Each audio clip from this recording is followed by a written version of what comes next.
M.2 ஓட external கேசிங் பார்த்துருக்கோம். External கேசிங் பாருங்கள். M.2 SSDயோடைய எக்ஸ்டர்னல் கேசிங் இது.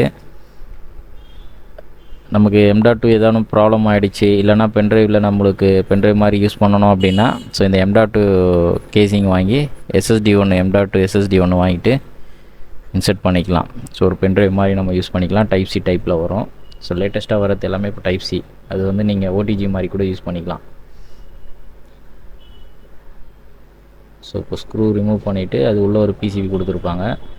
அந்த பிசிபியில் எஸ்எஸ்டியை இன்செர்ட் பண்ணணும். ஸோ 3.0 எஸ்எஸ்டி பிசிபி கரெக்டான பொசிஷனில் வச்சு ப்ரெஸ் பண்ணோம் அப்படின்னா லாக் ஆகிடும். ஸோ ஆங்கிள் வந்து கொஞ்சம் கிராஸாக வச்சு லாக் பண்ணணும். லாக் பண்ணிவிட்டு உள்ளே அப்படியே இன்செர்ட் பண்ணிட்டோன்னா முடிஞ்சிடுச்சு. ஸோ இப்போ இது வந்து நீங்கள் ஃபிக்ஸ் பண்ணி ஸ்க்ரூ பண்ணிவிட்டு, லேட்டஸ்ட்டாக இப்போ எல்லாமே டைப் சி வரதால் இது டைப் சி கேபிள் கொடுத்துருக்காங்க. ஸோ டைப் சி கேபிள் நம்ம இன்செர்ட் பண்ணிவிட்டு அவ்வளோதான். ஜஸ்ட்டு ஓடிஜி மாதிரி கூட யூஸ் பண்ணிக்கலாம். மொபைல், லேப்டாப், சிஸ்டம் எல்லாத்துலேயும் யூஸ் பண்ணிக்கலாம். தேங்க்ஸ் ஃபார் வாட்சிங்.